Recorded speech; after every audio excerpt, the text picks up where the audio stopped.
Hi, my name is Kaya.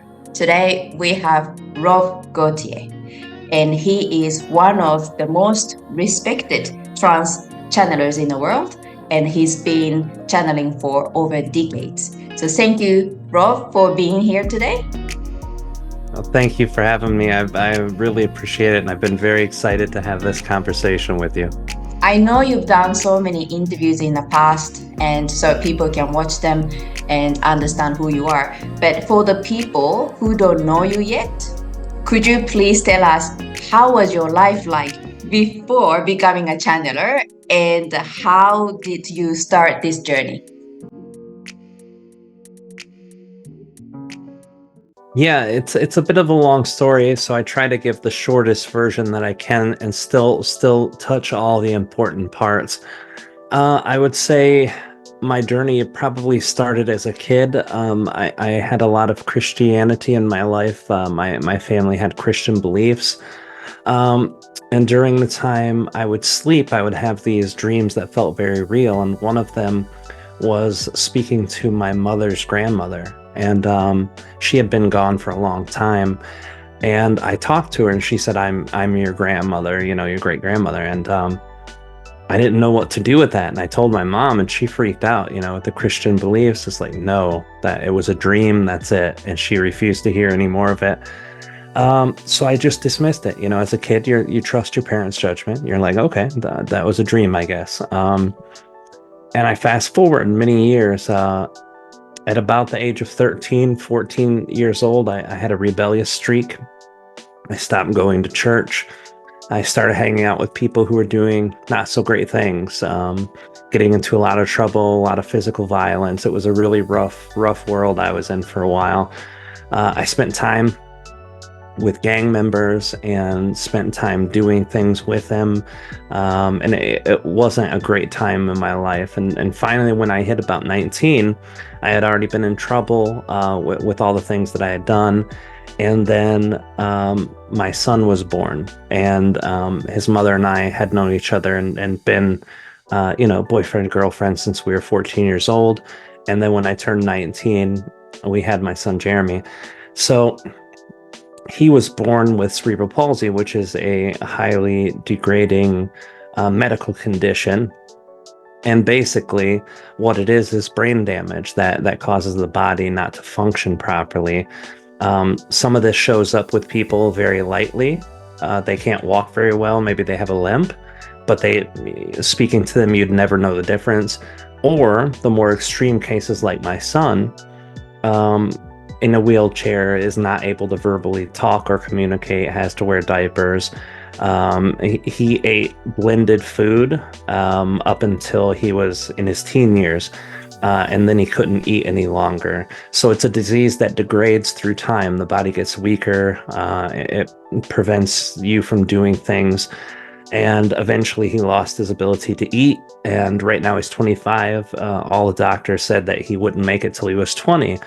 And finding all this out a year or so after he was born, when he wasn't doing all the things that 1-year-olds should be doing, we went to the doctor and they're like, yeah, he has cerebral palsy. I thought you guys understood that or knew that. We're like, no one ever told us any of this, because he had to see specialists for seizures. He was born with seizures, and it was a rough birth, which was what caused the birth injury and caused the brain damage. So I don't know if they didn't tell us because they kind of wanted to hide that away from us, or if they didn't tell us because they thought we understood. But either way, when he was at that age, it came to a very big shock. So this threw my life into a really bad place, emotionally, mentally.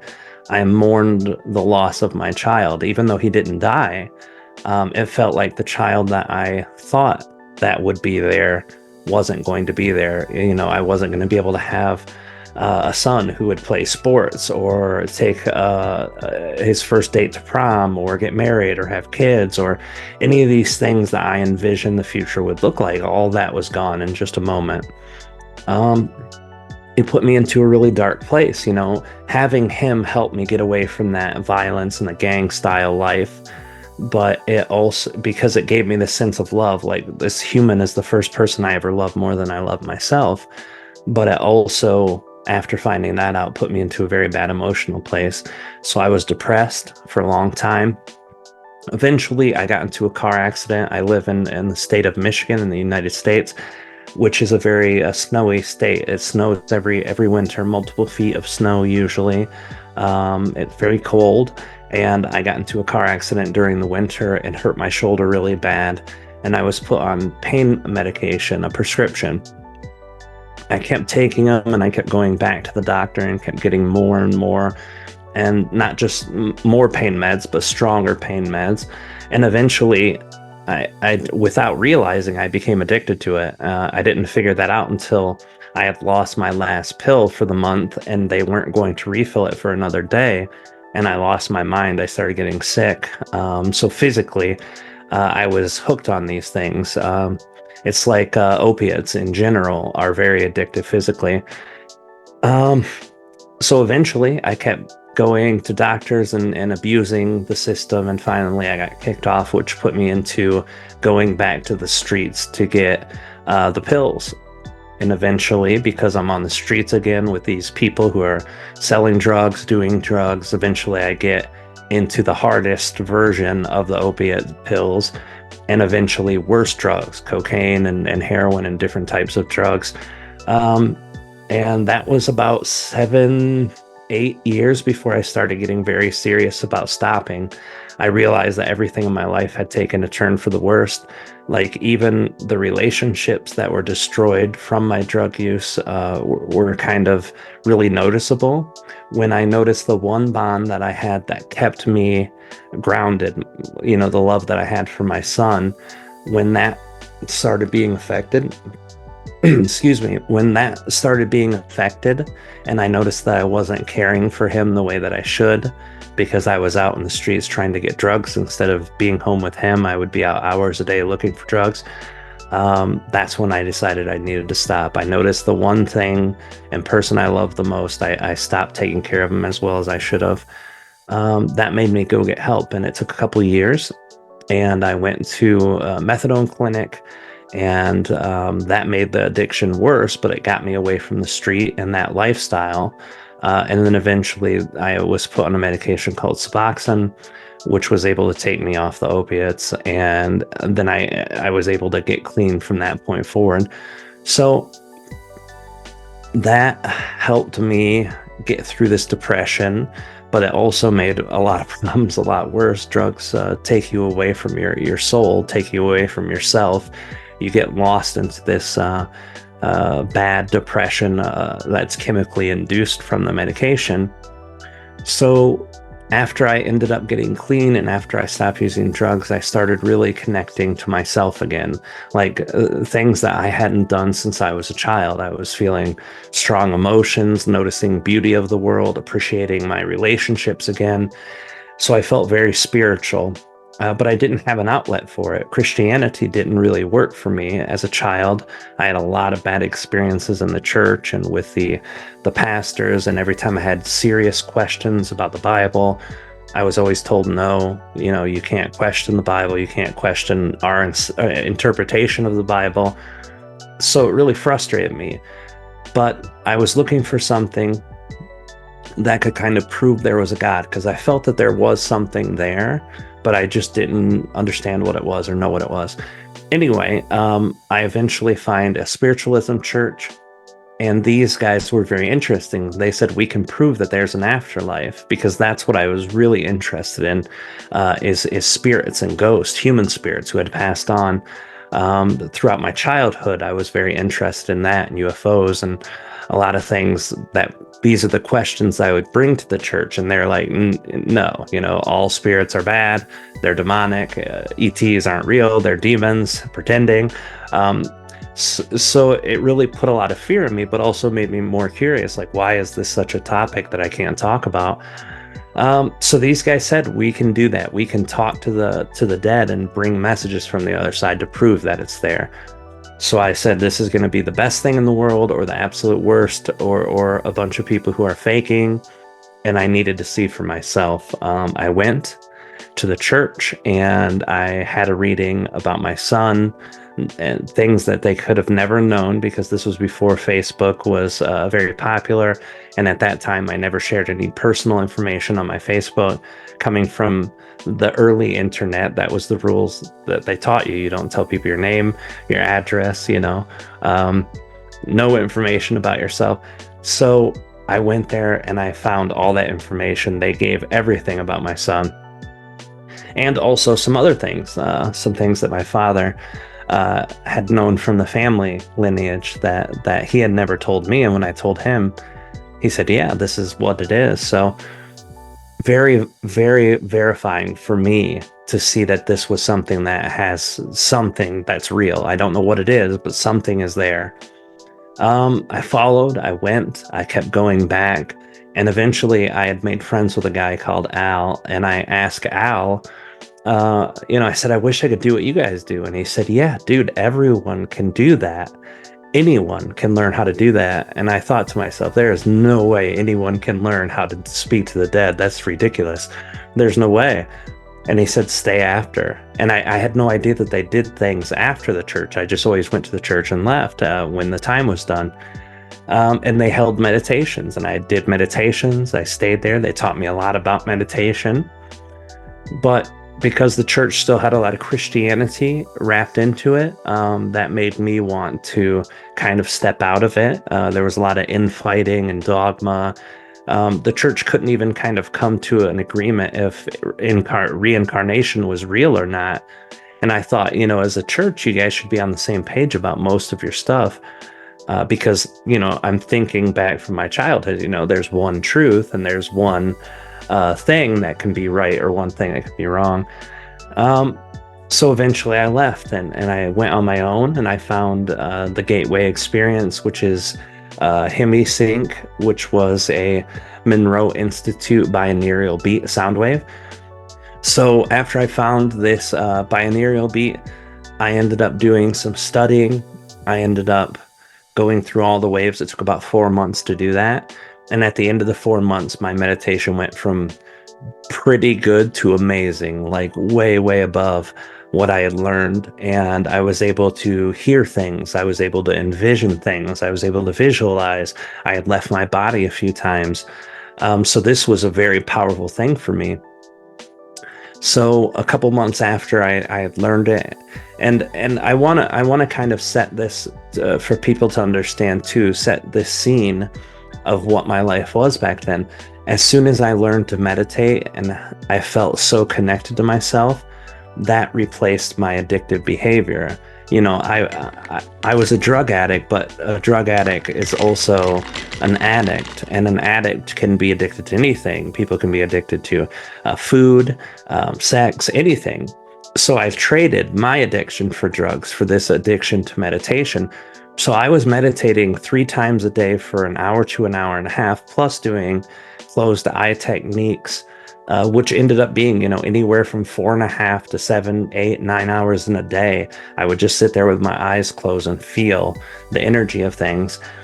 And between these things, it really helped open me up. So jump back forward 4 months after I'm done learning this, and after I'm meditating every day from hours and hours a day, I felt a really disconnected day. I had a really bad day. So I went into a meditation, and this is the day I met Treb. So when I meditated, I was used to leaving my body a few times. Sometimes it was just barely out of my body. Other times I would go to these dreamlike states where I was just in different places. I couldn't see a lot or feel a lot or engage a lot. It wasn't lucid. It was kind of out of control. It was just me going somewhere and then coming back. This time it was the most real version of that I had. I was sitting in a ship and I'm waiting and I'm looking around. There's this technology. There's this silver color everywhere, like a metallic silver. And I'm trying to figure out where I am, what I'm doing there. And by the time, I kind of figure out what's going on, like I am not in my body anymore, or I am in a different dimension or something. Here comes this gigantic 7.5 foot reptilian being through the door. And this was the most terrifying thing I had ever seen in my life. This being was huge, very large. His head, is like this big, just a gigantic being, and very sharp teeth you could see. And it scared me. Everything that I had learned through my life about spirits, everything I had learned about Satan and demons, all these fears just rushed through me, and it was the most intense fear I had. And that fear lasted less than a few seconds. Like literally, I'm looking at this being freaking out, and then all of a sudden I feel this love, this sense of love that felt so big and so complete that it made the love that I felt for my son feel very small and very insignificant. And whatever this being was giving that love to me. I don't know how I knew that. I don't know how I felt that. I just knew that this huge love that I'd never felt before is actually for me from this being I never met. And automatically my body was able to relax, my astral body, my consciousness was able to relax. I accepted that love and I calmed down. And my mind's rushing a million questions. Second, what the hell's going on? What's happening? Blah, blah, blah. And then finally, this being speaks to me, not through the mouth, but through the mind. And he basically said, we're connected. Our souls are connected. We are connected. And a lot of things about reality are not the way that you perceive it. And he said, I'm always here and available for you. And if you want to connect, you can always come back. And that was it. We just had like a 2-minute chat with him talking, not me asking anything besides what's going on here. And then I went back in my body and I thought my brain was broken. I thought I went crazy. It really scared me. So, meditating from 8 hours a day, I stopped meditating for 3 or 4 days. It scared me that bad. Just like, what was this experience about? I went online and looked. I couldn't really find anything without having these like demons or really weird like extraterrestrial higher dimensional things. And I'm like, oh no. So I ended up, the curiosity got to me. I kept asking what that was so much. I needed to go back and ask the question. So I did. I went back, we talked. He gave me a lot of answers I didn't understand, but that had some sense to it. And then I came back, and the next day I went back, and the next day. For 2 years, me and Treb talked in that way every day. And I would ask him all the questions I had about life, all the things that I wanted to know about how the universe worked, and he shared with me. Now, during this 2 years, I'm also online looking up things. And through synchronicity, I had found the Jane Roberts Seth material, where Jane Roberts from the 80s was channeling Seth. And when I listened to that, that was the closest way I'd ever heard anyone explain anything similar to what Treb was saying. Treb was just talking in a much more technical way about these things, and deeper, talking about space and galaxy and our solar system and all our souls and how they work in evolution. So it was similar, but it was expressed differently. So I knew that it was possible for a human being to bring a consciousness through them. After I understood how Jane Roberts and Seth work together, I asked Treb, can we do that? And Treb said yes. And I practiced for a few months. And the first 10 times I channeled in front of my son's mother and one friend, and had them ask questions that I had written down or questions they had. And, right after that, I went on YouTube and posted a video, and that was 2010. And since then, I've learned to channel different entities. Aridif is like Treb's guide. Like Treb is one of my guides. Aridif is his guide. So I learned how to bring him in. And once I started channeling them regularly, then all these different beings came in. Metatron, the Nihal Collective, which is a collective consciousness of future human beings.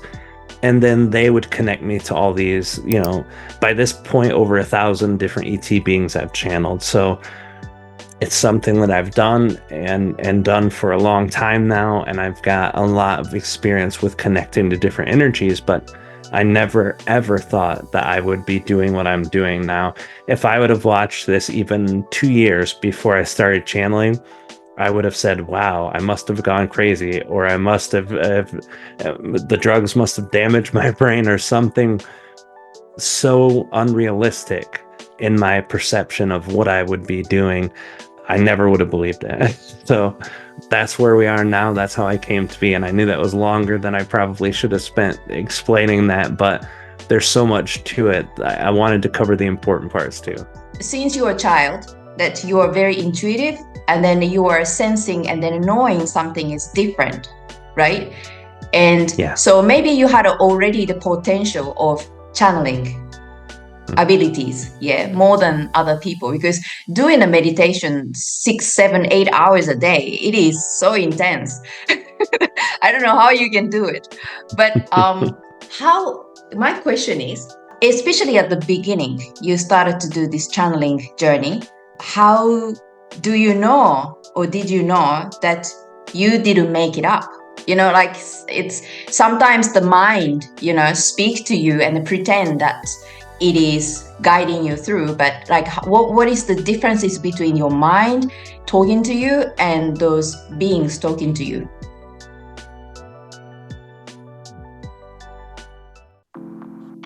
Yeah, see, for me, this wasn't as big of a problem as it is for a lot of people who learn to channel.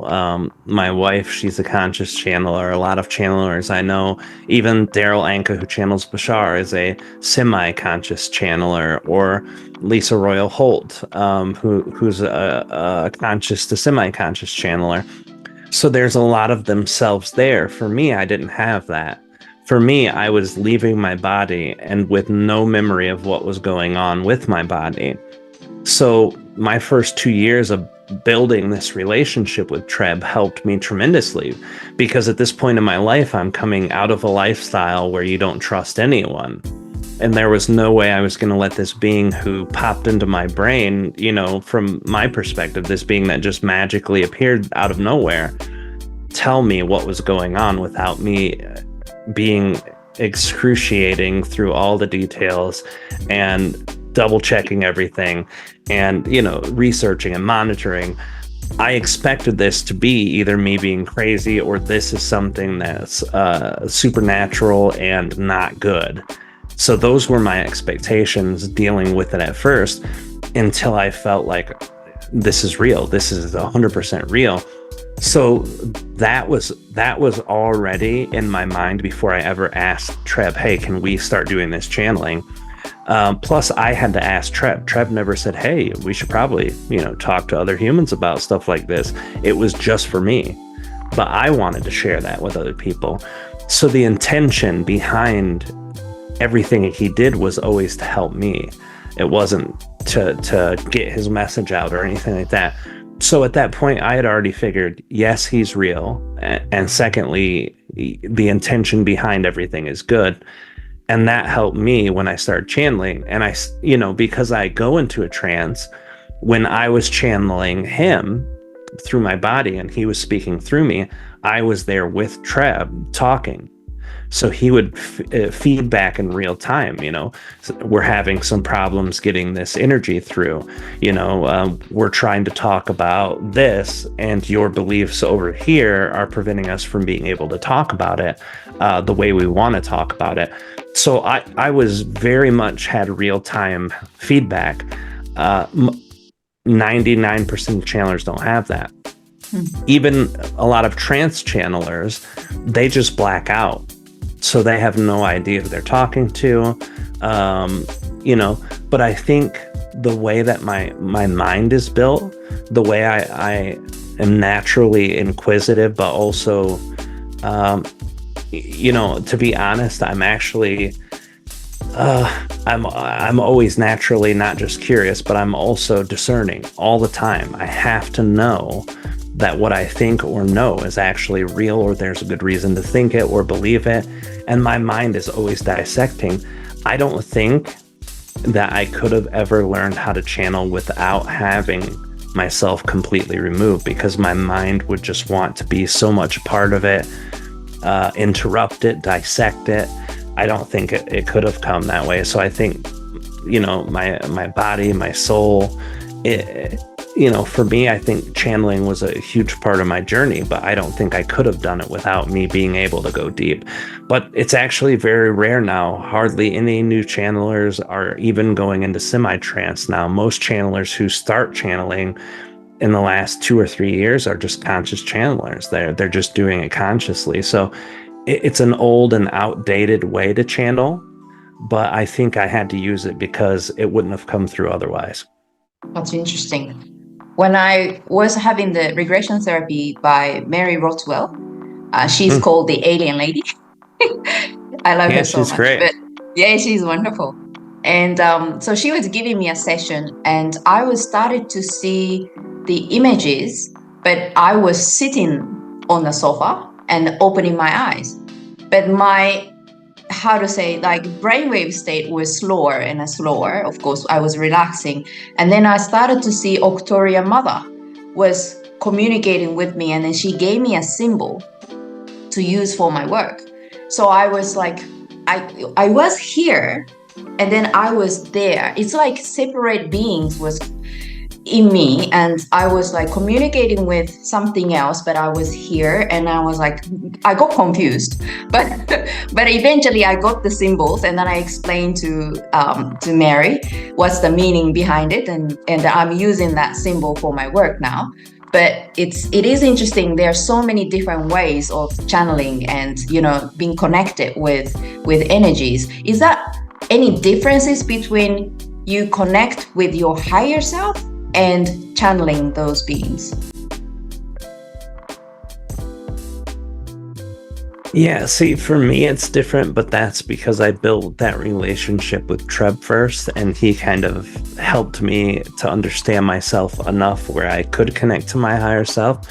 But when I teach other people to channel, I only teach them how to start with their higher self, because for me, that's most important. That's something Treb also said early on when we first started sharing and channeling publicly. One of the things he said was basically your higher self knows better for you than any entity in the universe. The longest living, most wisest entity will not know for you what's best for you more than your higher self will. So that always stuck with me and told me, if Aridif or Treb ever said something that I felt was good but not perfect, and I felt intuition about something else, then to go with the intuition instead of listening to what they said.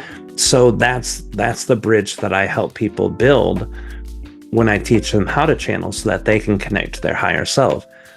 The biggest part of that is that we're already connected to our higher self. Most people make a division inside of their mind and are like, nope, I can't reach my higher self because it's so much bigger and more smart than I am and better than I am. But that only keeps it away from us. That divides it from us. So really connecting to yourself is the way to connect to the higher self. You become more of your real self, then your higher self is right there. Do you get tired or energized after, or during you're having a channeling sessions?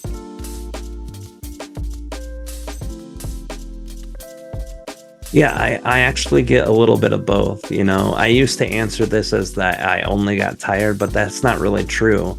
And now, this last year, I've learned how to channel quicker. It used to take me up to 15 minutes to be able to go from, leaving my children to coming into the office and getting ready to channel.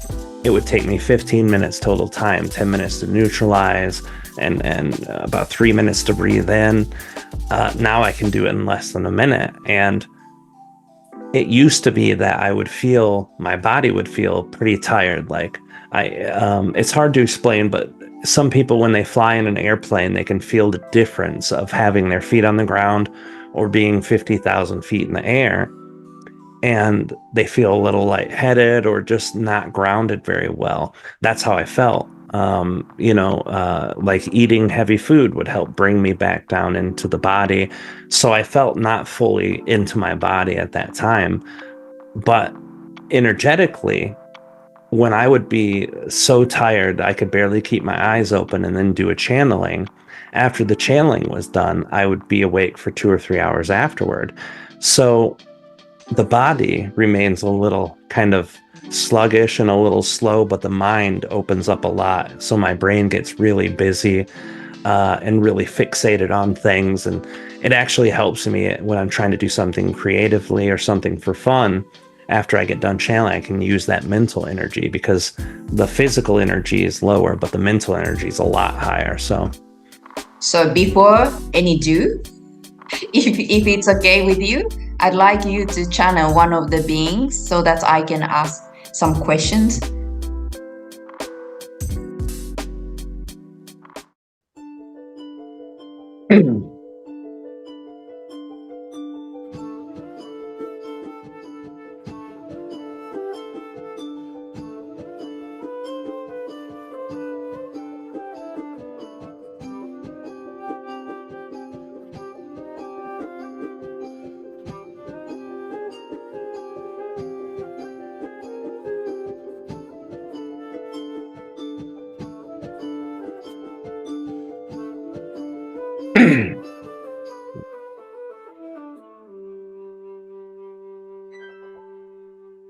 Good evening. Good evening, Treb. Yes, I know that you have many questions that you wish to ask and many ideas that you wish to share, so you may begin whenever you are ready as well. Thank you so much. Thank you so much for being connected with us today. Yes, we are truly excited to be here with you and to connect inside of that excitement as well. The first question I'd like to ask you is, because we are living in mainly the third dimensional reality here, so it is hard to understand for us to know, what sort of life you're having in your world. Could you explain to us? Yes, if you look at Earth as a three-dimensional energy, then we would be considered a fifth-dimensional energy. But in the way that we describe this energy, we would say that you are third density moving into fourth density, which is fourth dimension moving into fifth dimension, and that we are within that area that is fifth density, which is sixth dimensional. So in that way, what you are moving into, we are one dimension above this, but also two areas of evolution. So as you perceive your reality, all humans are born and go into childhood, and then they go from their own childhood into the young childhood and into the teenage years, young adults, adults into their middle ages and elderly, and then they are going through passing away or leaving their physical body. So the way that humans experience time is very linear. You must go from A to B and B to C and C to D. You can never go from A to Q or from C to Z or Z to A. You must experience it in that sequence and in that linear time. But our own time is not secular as your next dimension or density will be in that fifth dimension or fourth density, but instead our time is fluid. So when we're excited about an energy, and we think about an energy, for example, if we were to think into our minds and hold levels of excitement in our heart that we are interested in the place that is Earth and the time of World War II upon Earth, to see what the energy is, to feel the energy, to understand the dynamic, then our consciousness and our physical body, or just our consciousness, if we wish to project, would then be able to go to that place of time that is your linear past, but to us it is only a designation, just as you go from your home to the store. This is very similar for us. We feel that energy and then go to that place. So this experience is the largest difference. But we also have many differences when we are looking at the energy of how we work with one another. Humans are divided within areas, communities, countries, continents. You also place a great deal of division between the religious ideas or between economic differences, and also humans play very largely a part of division with ethnicity. Most humans say a different race of humans, but in our perspective, all humans are a race of humans, and what you would have in the difference between that being which is white and that being which is black and that being which is Asian are not different races of humans, but instead different breeds of humans. If you are comparing that energy to a dog, or a different coloration of energy if you are comparing two dogs that are the same breed. So any of that energy is better to perceive humans as one genetic co-creation. So in that way, you still feel very divided, your mindset are divided, and in our own culture, all of us are connected very deeply. Even if we do not feel the same way or perceive the same way, we can quite literally feel the vibration and thought and belief and perspective of the entities that are within our planetary race. And when we feel that energy, even if it is not in alignment, it does not need to be judged, it does not need to be separated. It is only the understanding that together we are one, but having a different perspective or having a different body. Realize the energy of your consciousness for your experience and mine for my own. So, for example, when humans are born, even in your most community-based parts of the earth, perhaps 20 or 30 humans or 100 humans may gather together and all help the parents of the child to raise that child in a village, or to help one another with guidances and taking time when the mother or father becomes too distressed. And this would be your greatest example of oneness within Earth. But in our society, when the children are born, they are not born sexually as humans reproduce, but instead genetics are taken from the masculine and feminine energy and produced into an egg. And in that egg, once it hatches, once the physical body comes to full form, the soul enters fully into the body.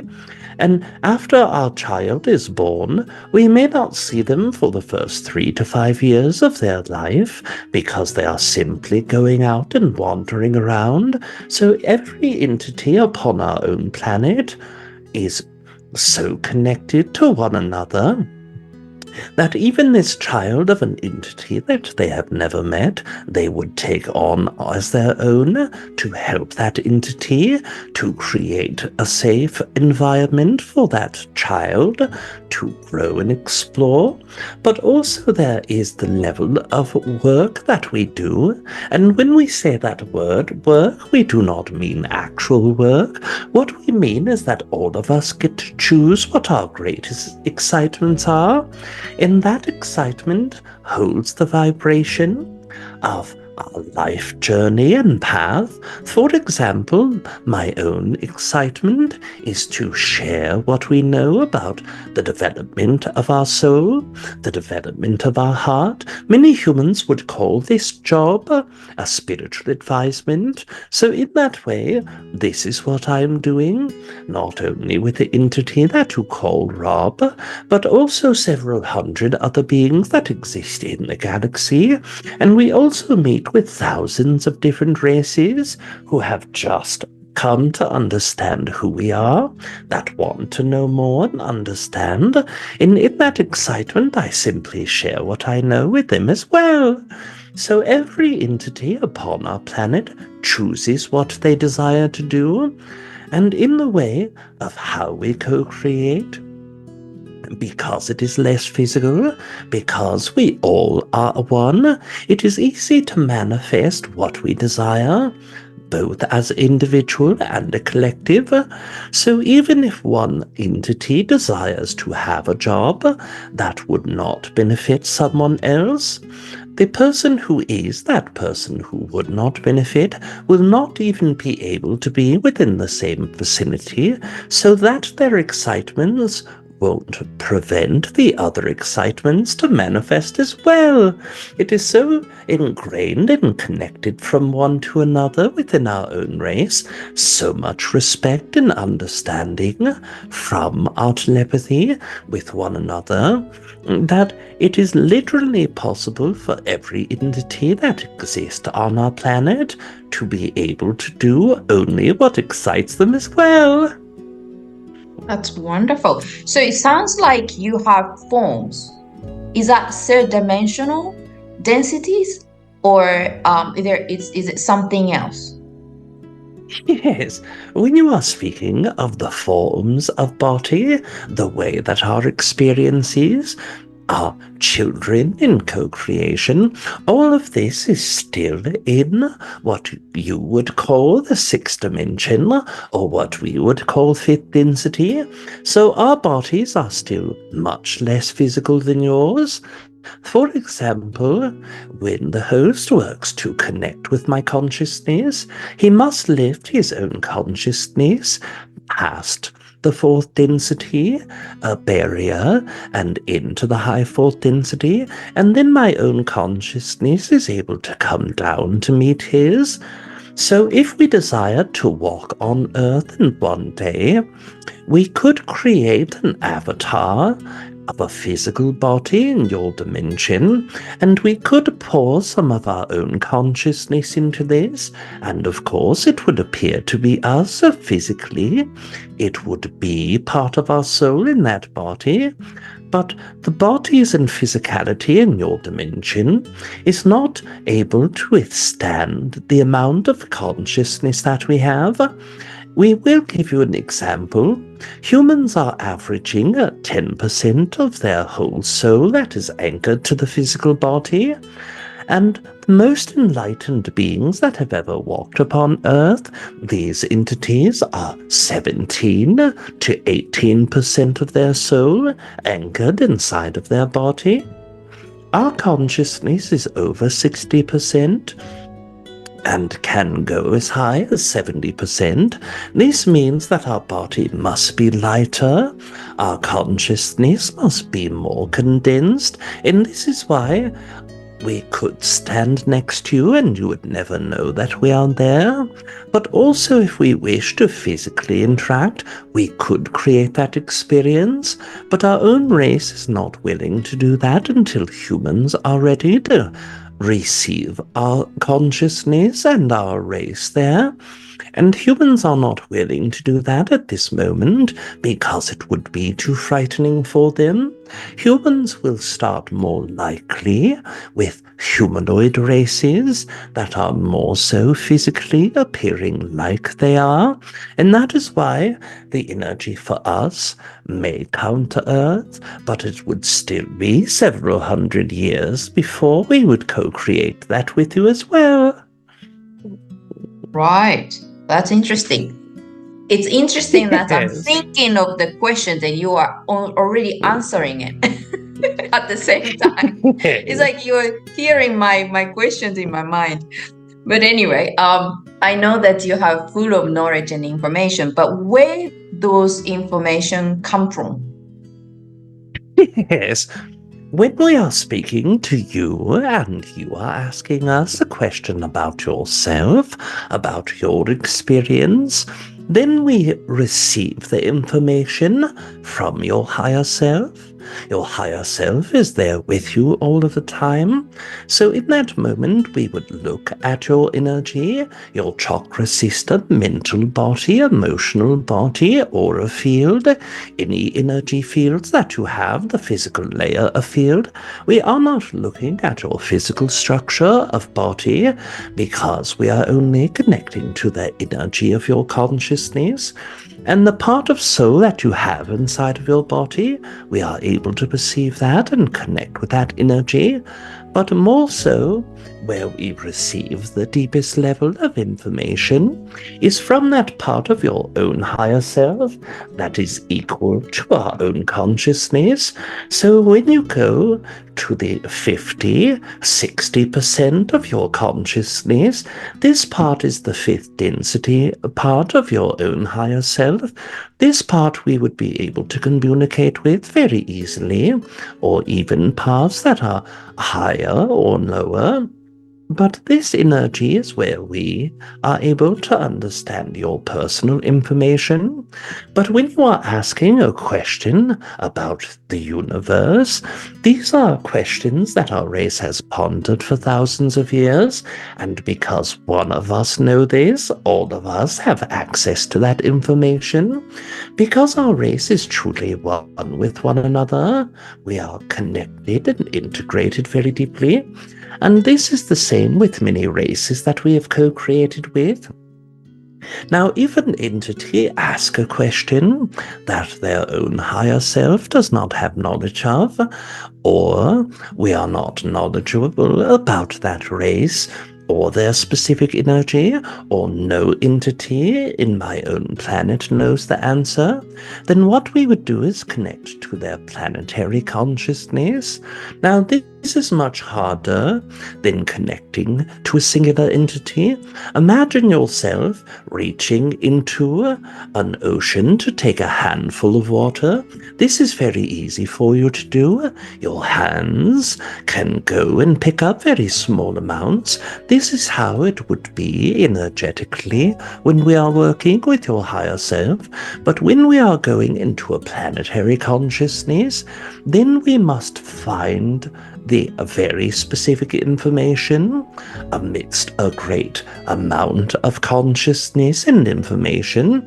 This is more so being asked to scuba dive into a part of the ocean that to you is unknown, and scoop a pile of water into your hands from the very bottom and bring it upward. It is possible, and with enough of our consciousness and focus, we are able to connect with that energy.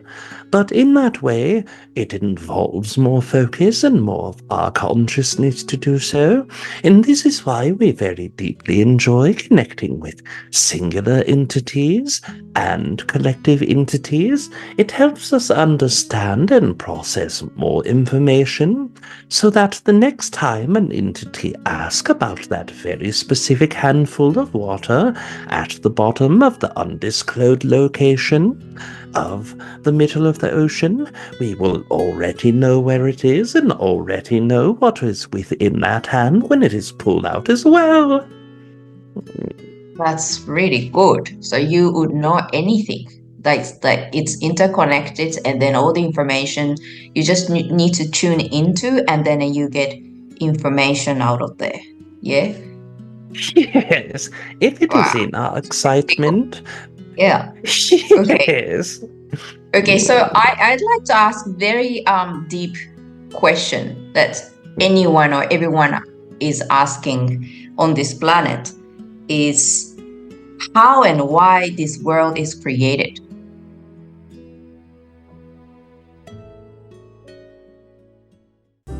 Yes. Now, this energy is much different than you may think, much different than many humans may think. The how part and the why part are both very similar. If you look at a universe, this universe that all of us share, this is only one universe in infinite versions of universes, so there is a multiverse and a universe, a singular, that we live in. So now you are looking at one universe. One great amount of consciousness is needed to create a universe. So one universe's worth of consciousness at one point says that I desire to create an experience of physicality, and in that physicality, I desire for the themes of galaxies to be created, desire themes of solar systems and planets and natural satellites, and in each galaxy we will have a different theme, and in each solar system we will have a different theme, but the universe itself will have universal laws, and that will be gravity, and that will be light, and that will be weak and strong nuclear force, and that will be electromagnetic energy, and that will be all of the rules that are shared inside of this universe. This universe has many that are similar, but none that are exact, and most universes are nothing like this universe. This universe represents one theme of energy, and that is spectral vibration of experience, the positive, the negative, and the neutral, the light, the dark, the in-between, the great, the worse, the central. Even in consciousnesses of galaxies, this galaxy that we all share, that humans call the Milky Way, this is only one energy and one theme. It is much different than Andromedan galaxy or the IC 1101 galaxy or any of the other galaxies, each holding their own energy and themes. So go into this experience of this galaxy that we share. In this galaxy, there is the construct of very dark and very light, and finding as great a balance as is possible for the galaxy before it finalizes its theme. So imagine that this galaxy is one very small sliver of the universe, a speck of sand within planets full of sand. So this one galaxy also has billions of solar systems, trillions of stars, quadrillions of different planets and moons. So one large soul, the galactic collective consciousness, says I desire to have this experience. So the souls ask for an experience, and their consciousness connects to the physical reality. So the gases that need to create a solar system compress in the physical reality with the non-physical souls that are pouring their excitement and pouring their creative ability into the physical plane.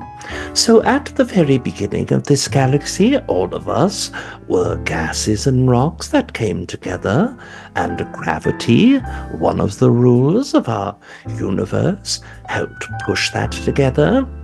So before we go too deeply into this energy, imagine all of the things that are related to evolution as you as humans understand the energy.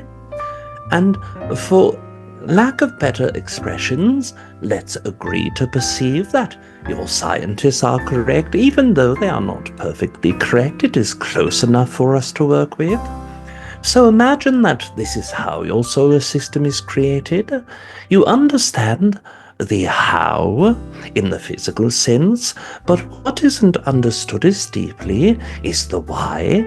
And all the why is that soul's desire, a unison soul of a whole galaxy, wants to know what it is to be broken into trillion parts and experience all of those things at once, and broken from that place into quadrillions and billions of different parts, and experience those as independent parts.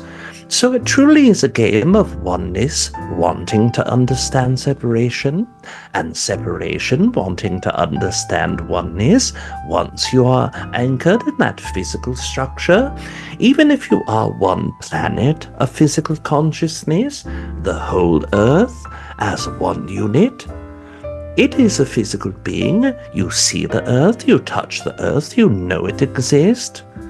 But behind that physical body is all of the souls of the animals, plants, and humans that live upon it, all of the moon's energy and beings that have traveled.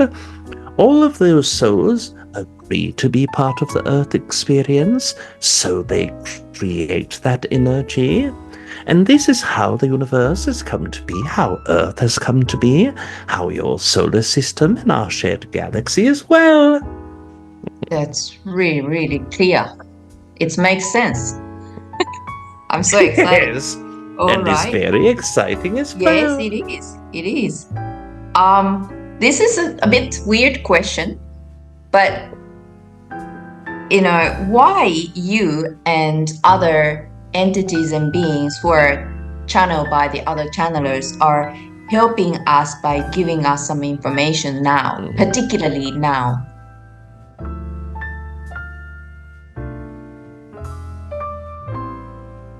Yes.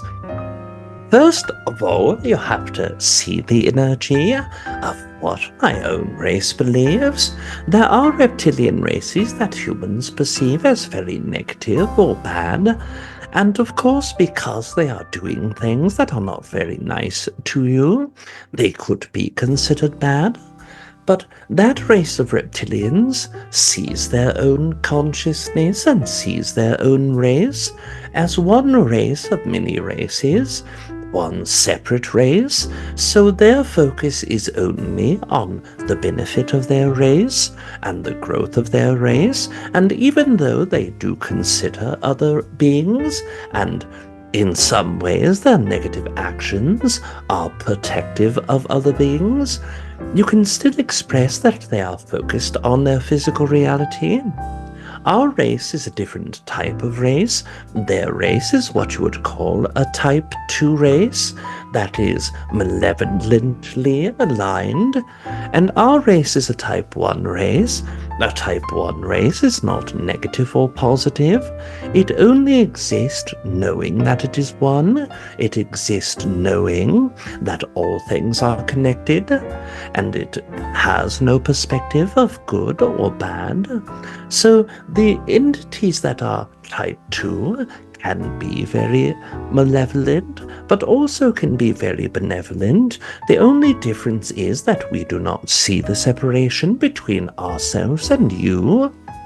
But their races, even the benevolent entities, can say that I can interfere in human politics, or I can interfere in human experience. I will not let humans blow themselves up because I want what's best for them. That is the type 2 behavior, because it is fueled by the energy that I am separate from humans, I am wiser than humans, I know better for what's best for humans. But our race believes completely in free will. We understand that humans may desire to blow themselves up in a nuclear war, and we use this for the most extreme example. We are not saying that nuclear war is occurring or will occur. In fact, it has very small percentage of manifesting because of those beings that are so loving to humans and do not want you to hurt yourself. But if we were asked if it was acceptable for you to have a nuclear war, we would not interfere because we trust that you are playing out your role as you desire. We want your free will to be adhered to, and we also know that as a soul, even if you die as a species and planet, your souls are forever and always living. While those that are type 2 work in the separation more deeply from the range of very positive to very negative.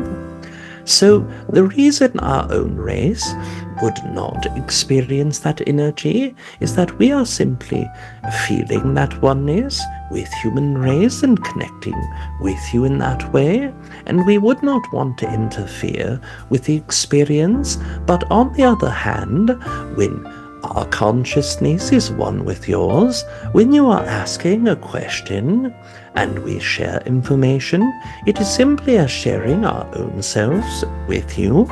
It is simply as if we are asking ourselves a question.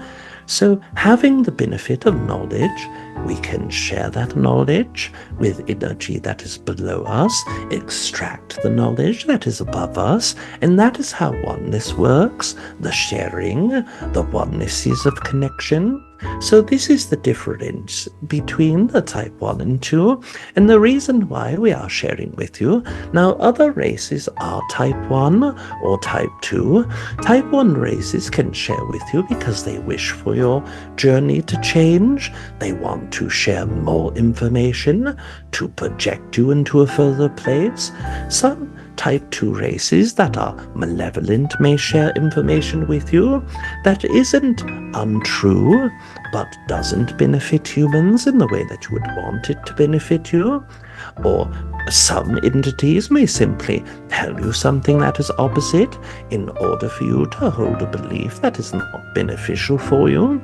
So each entity has their own personal reason, but our own reason is simply that you are part of us, that we are one, and by sharing what we know is helping the entire oneness of our galaxy, oneness of our universe grow as well. That's wonderful. Okay. You mentioned a couple of times in your conversation that about the soul. So what's the differences between soul and spirit?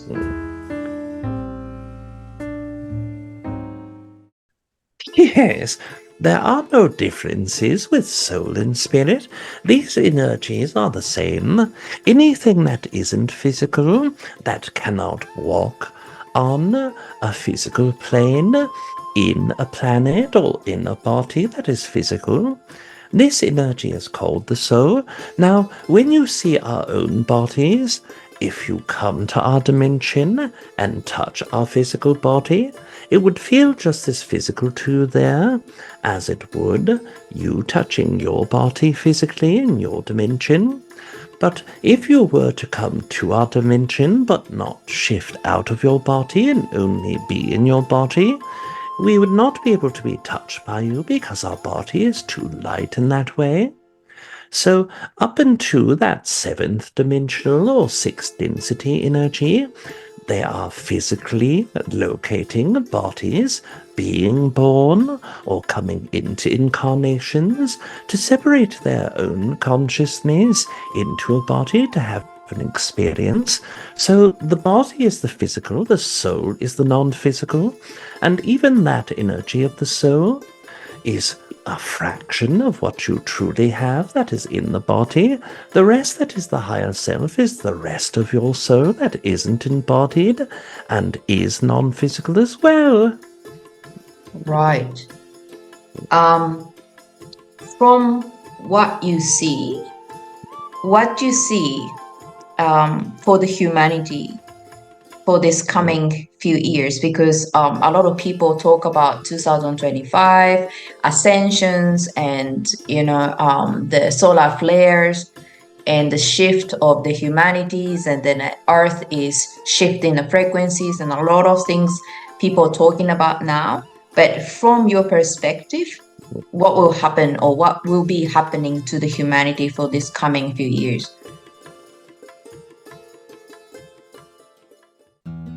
Yes, humanity will work with whatever their souls project them into. Free will exists on multiple levels, even though we understand that as a soul, your desire may be to enter your life and to have a journey and to do work that either helps or hinders other humans, and as a soul that is an important experience to have, but once you come inside of your body, that part of you that is only in the body, the lower fractal consciousness, some humans call it the lower self, even though we don't like that word because it presumes that you are less than your higher self or less than the energy of yourself. So in that body you have free will. One human can do one thing that changes things for every other human. So it is always in flux. You are always creating only in the moment. So we always suggest for humans to remember that energy, that if you want to have a very good reality, to feel good and think good and be good and act good in a moment. But as we see the energy of the Earth cycles, there are 7 or 8 different probabilities that are highest in that creation, and out of all of the probabilities that we see in the next 5 years of your time, there will be a great deal of structure changing for many financial institutions. There will be energies that will shift with the way that people interact with politics and local communities. There will be a great deal more communities that will start working with each other. As you saw in your time period, that was 2019 to 2021, the Earth had many changes, very drastic changes, very different shifts of energy, some humans wanting to argue and fight with other humans, so there was multiple divisions that occurred. But also in those times, regardless of the side that you are perceiving, all humans were forced to look at the systems and see how those systems worked. And what was recognized most deeply is that the schooling systems, financial systems, governmental systems, medical and self-care systems, all of these on the Earth have been seen to hold a great deal of faulty energy, that those systems that are created are better than previous systems, but have still been similar for the last hundreds of years, or financial systems that have been implemented for over 1,000 years in certain ways. These are not ideal. These cannot sustain humans in your future if you desire to be a connected planet.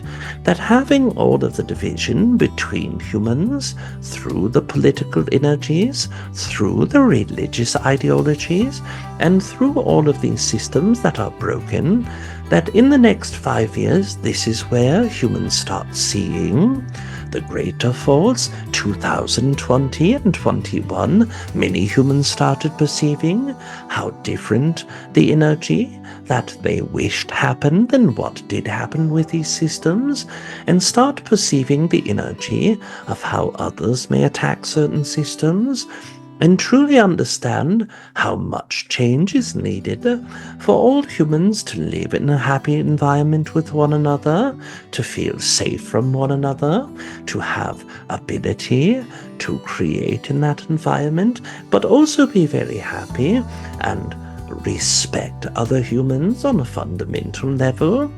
So that energy, the fear of losing physical health and the fear of losing freedom, were the two different energies that combined in that middle and created the great opportunity for all humans to start looking at the systems that are problematic. And now is the time where humans will start trying to work to find answers for the new systems that eventually will replace those old systems. This is why we say that following excitement of your heart and soul is very important for you to progressively build in your reality, but also not having attachments to how an energy works, why it works, where it works. If you know that I do not like the system of banking in my own country, and that is your belief, then you can simply say, we need to create a new system I don't care how it works. I don't care why it works. I only know that I don't like the system of financial energy that we have in this place. I am open to seeing all of the new versions of ways that money or financial energy can be exchanged with human to human. And in that moment, just open yourself to the possibility that will be the new creative energy, embracing the receptive energy. As you know, Earth has great masculine energy that is in most of these systems, and the feminine energy of receiving and using empathic nature and using intuition instead of only the mind. This system needs to be integrated more so into the experience of Earth. Now, we are not saying that feminine energy is good and masculine energy is bad. What we are saying is that only masculine energy has been poured into these systems for so long that they have become greatly imbalanced, and feminine energy and masculine energy are both divine energies that are perfect, but they must be in balance in order for them to help create new energies. So this is why you see so many humans struggling with feelings of their own sexuality, their own masculine and feminine energies, and this is why many humans are focusing on topics such as transsexual entities and other various energies, because it is new to the Earth, in some ways very ancient to the Earth, but also understanding the changes, seeing masculine beings being more feminine, seeing feminine beings being more masculine. This is the integration process that will continue occurring, and in all places simply being open to all possibilities and act on all of the things that you have excitement for. These are the most important parts to experience that energy as well. Wow. My last question that you already answered for it, but I was going to ask you, so what is the most important message for the humanity? This world is showing, so much negativities at the moment, but when we focus to it and then we see more, right?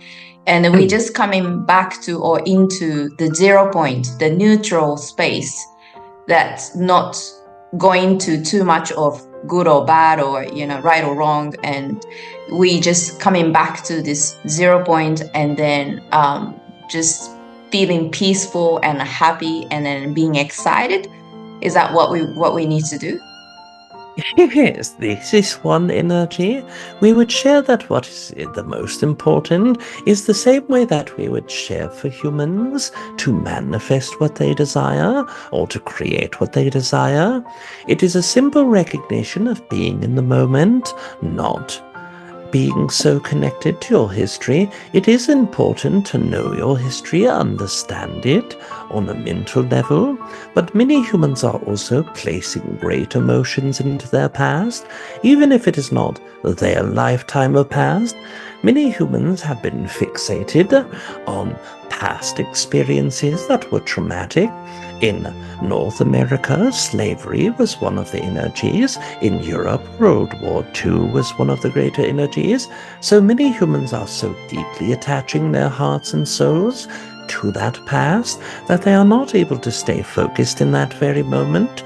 But the same occurs of worrying about what is in your future.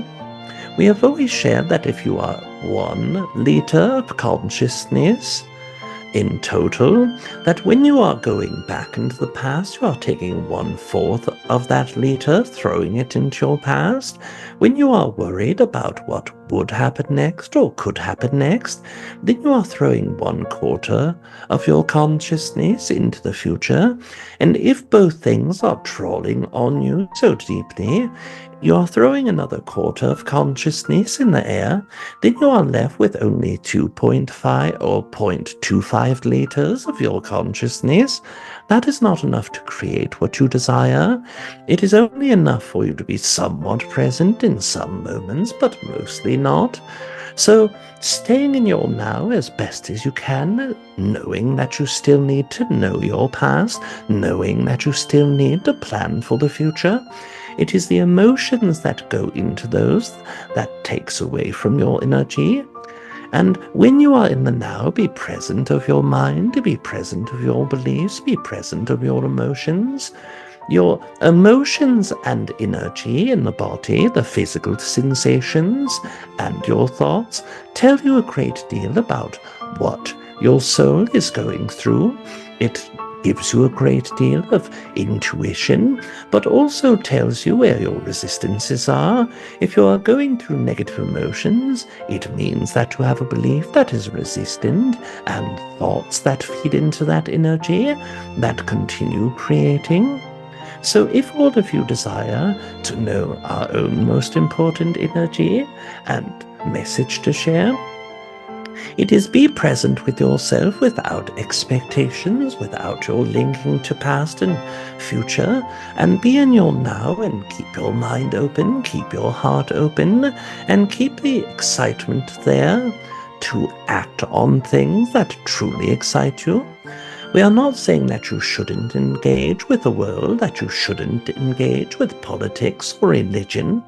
What we are saying is that when you feel a call to act on something, if it comes from excitement and not fear or not pressure from other humans, then of course you should act in that energy and still be present and still be open-minded and open-hearted as well.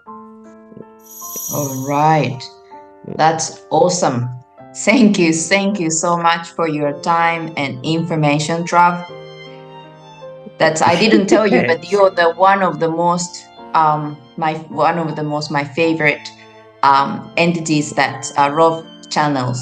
So I'm glad that you came out to talk to me today. Yes, I'm very excited, and now that we are co-creating, you are my most favorite entity that I'm speaking to in this moment, and also we are very excited to have connected to the energy of yourself and those that are connecting with you, but we also wish to say that we can leave you this day in love and in light, and even if we do not speak in this way directly again, we will still experience each other in different ways if your excitement is there to connect as well. Thank you so much. I really appreciate it. Thank you. Yes, and thank you as well. Good night. Good night.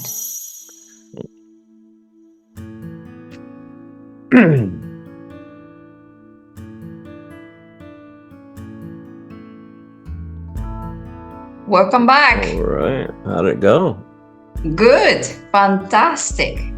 Good. It was amazing. It was like I was thinking in my head for the next question, and then he was answering it at the same time. So I was like, oh, what to ask next? Yeah, Treb and Aridif are really good at that. Yeah, they pick up a lot of that energy in the back. Yeah. And then he's my favorite entities that you channel.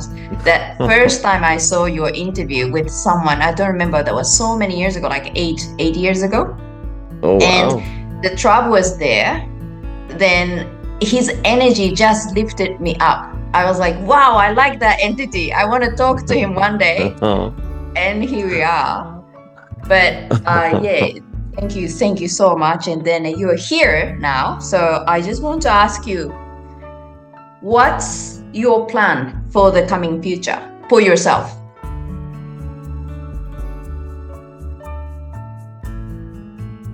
Let's see. I've got a lot of things happening right now. Right now I'm working with a school in Japan, and I'm working with them doing monthly online classes, and in I believe June of next year we're going to be going to Mount Fuji in Okinawa for 2 weeks while we're there in Japan, and that's exciting. We have the channel panel coming up. My wife and I, who are both channelers, my wife Kalina Angel, who's amazing, we created this event called the Channel Panel, and we invite all the biggest channelers. So Wendy Kennedy, who channels the ninth dimensional Pleiadians, and Daryl Anka, who channels Bashar, and Lisa Royal Holt, who channels Sasha and a myriad of other beings. We've got all these really great, amazing channelers who are coming to the event. Like, let me see, 17 channelers, including myself and my wife, who are going to be there. Wow. Yeah, it's going to be a 3-day event live. We're going to do it live in Sedona, Arizona on January 3, 4, and 5, but we're also doing online streaming tickets. So anyone in the world can watch. And that's really a big thing. So it's in Japan? A lot of work goes in it.